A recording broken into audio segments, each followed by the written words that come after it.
will give us an overview and a workshop on the Table Topics contest. Please join me in welcoming distinguished Toastmaster and recently promoted ASP Leonardo Burrows. Thank you very much, Madam Chairman. Good evening, fellow Toastmasters and most distinguished guests. And I see this is a club of greatness, so I see quite a number of past Toastmasters, international leaders, and district leaders here. So I greet all of you in your respective places.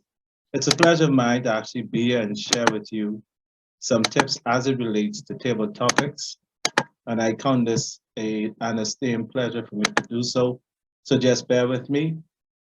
And Madam Chairman, I want to task you a little bit later because I want to make this as practical as possible. So definitely making this practical. I want to actually have some participation a little bit later. And so if the timer could assist me with 8 minutes so that I can get through the PowerPoint aspect of it. And then I want to engage some of you as we prepare you for contest. So this is Table Topics Made Easy. And we know the role of table topics as in Toastmasters. We're prepared for this. We learn about it. Every meeting, we actually practice a bit of it, and it is fine. So we know this is a long-standing tradition, which helps us to develop our impromptu speaking skills. So every meeting, that's actually a part of what we do. The Toastmaster of the evening introduces the topic master. They give a description of what table topics is all about. And they don't want us. They do not tell us that they're calling us. They provide us with a question and then we answer. And then your response should be expressed clearly, audibly, in a time frame of 1 to 2 minutes. The good thing about Toastmasters is that it allows you to take the same experience that you're getting in the club and actually use it to participate in the Table Topics contest. The Table Topics contest is a speech contest. And once we remember that, that will help us. So all of the rules that the first speaker would have actually went through to help us prepare for speech contests actually apply to Table Topics contest. For those of you who have never participated in a Table Topics contest, the ballot is there. And straight off the bat, you can see what you're judged by in terms of the criteria. Content accounts for the bulk of the points that is awarded to you.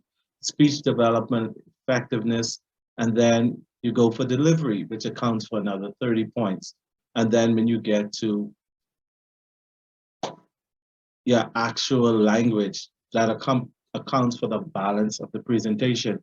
So you'll find that Table Topics is not only helpful in club, it helps you in competition. And while I'm at it, permit me, Mr. President, to just make this PSA. I just want to throw this in there. Toastmasters Table Topics also helps you and prepares you for that opportunity when you're running for club officer in your club, because they will give you that 1 to 2 minutes to speak and tell them why you should be chosen. And then at the district level as well. And while I'm there, for those of you who are available tomorrow night, your very own distinguished Toastmaster Pamela Roll will be a panelist in the district's Leading Beyond the Club, What's Next After Club Leadership panel discussion. And our keynote will be President-elect distinguished Toastmaster Matt Kinsey. And I thought I'll throw this in here because those of you who are at the club level now, when you're thinking about expanding your capacity as a leader, this is a good opportunity for you. And I'll furnish the information to your president and VP and you'll get that. Now back on to Table Topics and the Table Topics contest. You must bear in mind that the questions can come from anywhere. It could be centered around life events. The questions could be thought-provoking. The questions could be off the wall. The questions could be entertainment-based. But what I've found is that when you are mentally and emotionally prepared, you can actually master the art of Table Topics.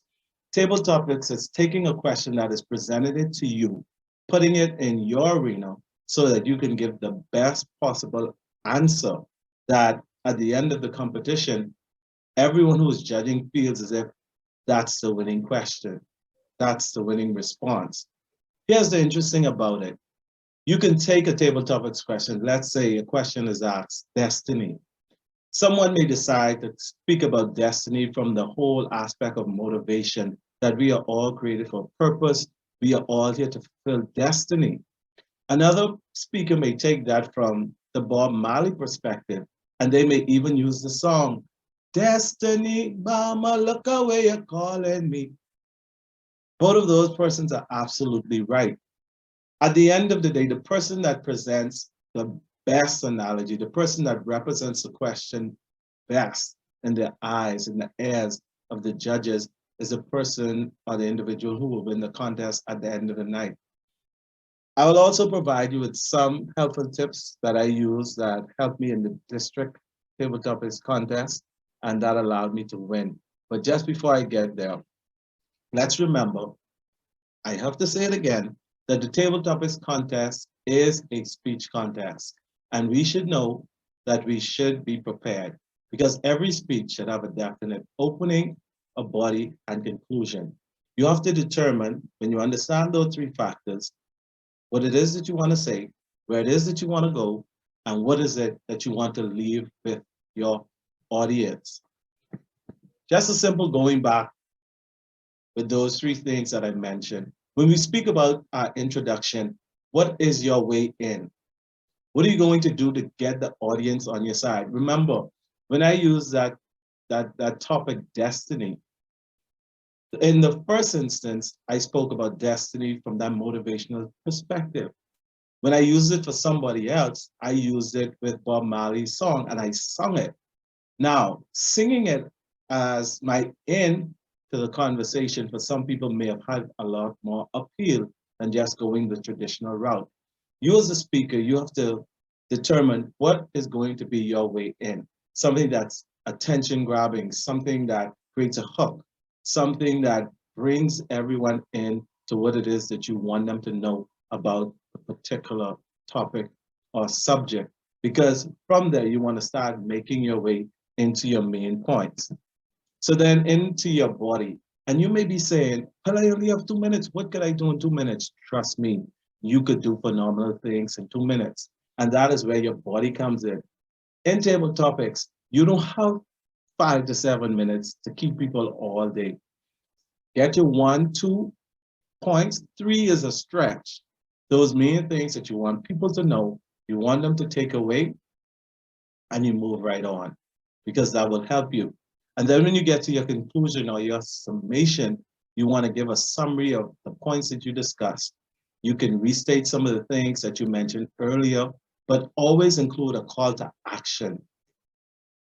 Now, in my notes, traditionally, there are people that say you do not thank the audience because the audience should be thanking you for your presentation, but nothing is wrong if you do, and nothing is wrong if you don't. Humility that comes across in a presentation always lands well for a speaker or a presenter. Now, I remember when I competed, because I've been out of competitions for a while, only because I served at the district for quite a number of years, and now I'm a free agent, I might consider going back into competition. But when I spoke in the table topics contest, what I realized was I had to find an angle. Now, I made it from the club to the area. And at the club, I did well, but I realized that as I went up higher, I would have to be more strategic. I would have to be more prepared. So what I did was I prepared a shell.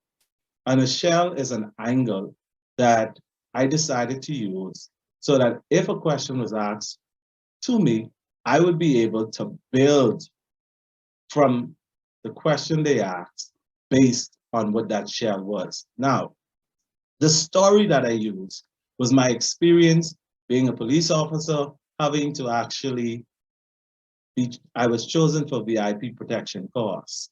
Now, the thing about that story was, this was when I had 13 years in the job. So I was a little bit out of shape. I had gained a lot of weight. And in order to be selected, I had to actually do a physical.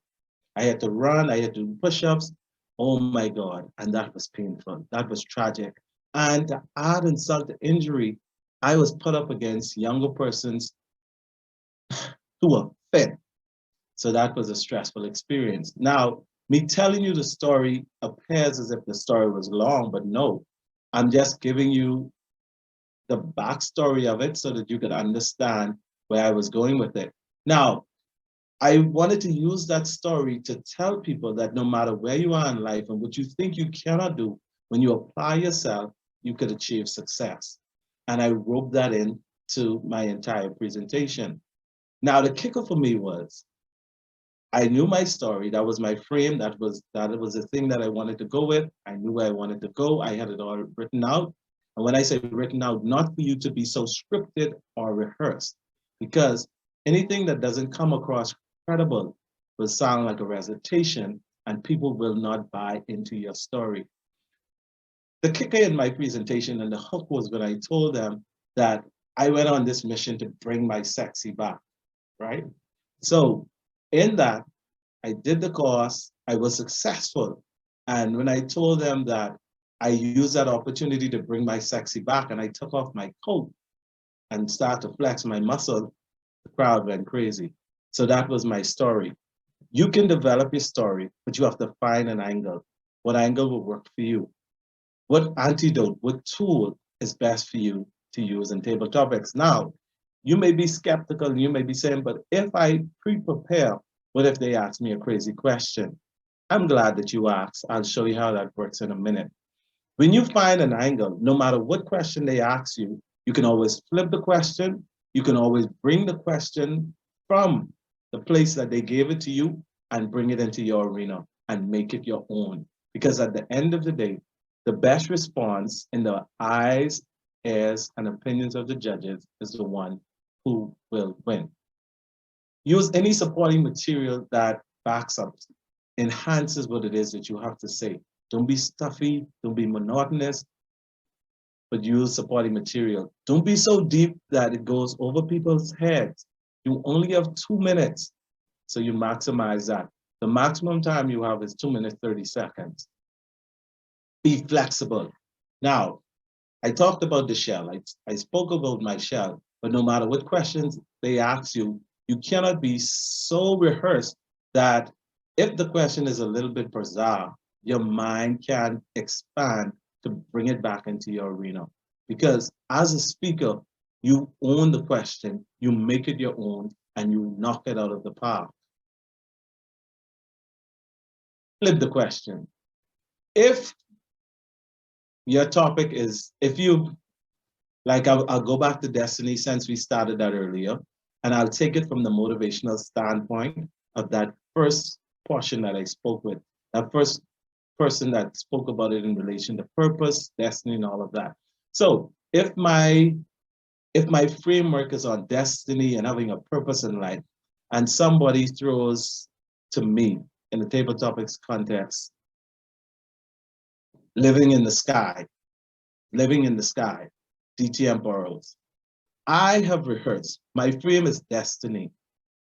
So here's my flip for this question. Living in the sky.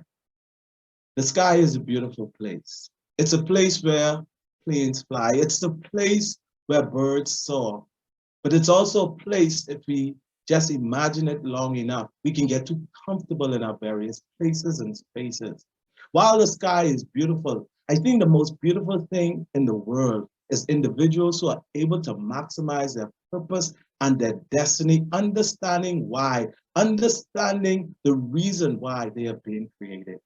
So while you may focus on the sky, your focus should also be on destiny. Your focus should also be on making steps every single day of the week to make your life count, to make your life better. And I could go on and on. Now, if you're paying attention, right, I've flipped that question a long time. I've made it my own. I've brought it into my arena and I've incorporated the question. The question was bizarre, but I found an angle that worked for me. And you will find that in the table topics contest, you can't allow the question to frazzle you, especially when you're prepared. Flip the question, make it your own, and then run with it. And the thing that I used that was beneficial for me was the whole fact of having fun. As a speaker, You do not speak at your audience. You speak with your audience and you speak to them. It's a two-way street. You have dialogue. Even though we're participating virtually, it may be a little bit more difficult to connect with the audience. But for me, I'm looking into my camera and I'm using that as energy to relate to you or speak to you. However, when you speak, you always must remember that your audience wants to hear what you have to say.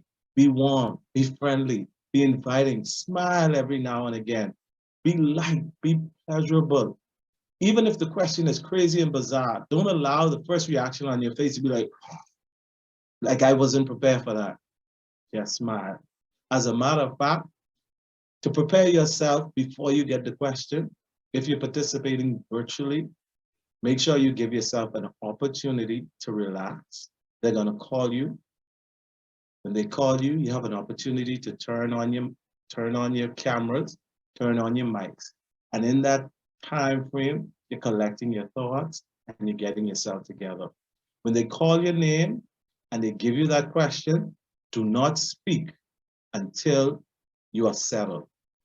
Do not speak until you're calm. As a matter of fact, take a breath, think about your question, then speak. If you become too anxious or you allow your nerves to overcome or overwhelm you, it will not only frazzle you, but you're gonna forget everything and go blank. And I don't know about you, but I've been speaking long enough and I've gone blank so many times. So be careful of those things. Let's look at speech dynamics. Speech dynamics is all about remembering as that table topics is a speech. It's also you remembering that although I'm going to be prepared because my speech is going to have a definite opening, body, and a conclusion, I'm also going to remember that vocal variety is key. Gestures is key. My emotions in my presentation is also key. These are all fine components, wonderful components that will help you on your journey to become a table topics champion. So remember, because I want to practice, be brief because you don't have all day in table topics. Be brilliant because you want people after you would have given your presentation to say, wow. And most of all, be gone. Allow them to remember you by something. The hook for me was bring your sexy back. And I encouraged them when I took off my coat. If I could bring my sexy back, you could too. And you know what I did with that? I said, come, bring your sexy back. Come on, bring your sexy back. And I saw those eyes and those ladies and woo, yeah. And they were having fun with bring your sexy back. And people who don't even know my name, they remember me by bring your sexy back. And that's what table topics is all about, with you having fun. So let's remember that we can plan. You can plan for table topics. Don't mind what people tell you because I did it. And one of the things I used to plan, that same frame, that same story that I told you, what I had a team, and what I asked my team to do was write about 50 different questions, 50 different things on a piece of paper and throw them all in a bag. And they would pull them out at random and just shoot it at me. And I would have to, no matter how bizarre, how crazy, how off the wall those questions were, I had to actually respond to them based on the frame that I had, my outline. And I nailed it every time. So when I went to the area contest, when I went to the division contest and to the district contest, I didn't care what they asked me because I came from so many different angles. I was prepared to maneuver, twist, and turn and bring the question back to my arena. And preparation comes through you practicing, practice, practice, practice. And then you have the stage where you perform. And I'm not saying that nerves won't come along and you won't feel a particular way, but then you have an opportunity to actually make a difference. But you have to have confidence in yourself and confidence in your ability that you can get it done. As a table topics presenter, you can go right into, I know we're used to in the club when we're called to do table topics, greeting Mr. Table Topics Master, fellow Toastmasters, or that's taking time away from you. You don't have to do all of that. You can just give the salutation to the chairman, or if you have a quote, you have a short story, or you have the lyrics of a song that you want to go into before you actually acknowledge the chairman, you can do that. But your time is limited. You're on the clock. And when you're having fun, 2 minutes goes by very quickly. So now that I have this slide up, please, I hope I have 2, 3, or 4 minutes. I want to entertain some questions, and I want to try and demonstrate what I just said about having a frame and having a chef. So I'm going to use you in the audience to help me out if that's okay. I trust that's okay. Can we do that? Thank you. Mr. Time, how much minutes was that just now?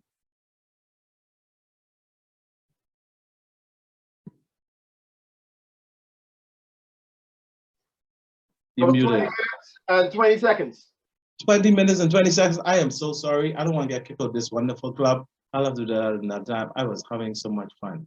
But Madam Chairman, Mr. President, I do apologize, but we'll have to do this again sometime. But my time is gone, and I want to respect everybody's time. Thank you so much. It has been my pleasure. Thank you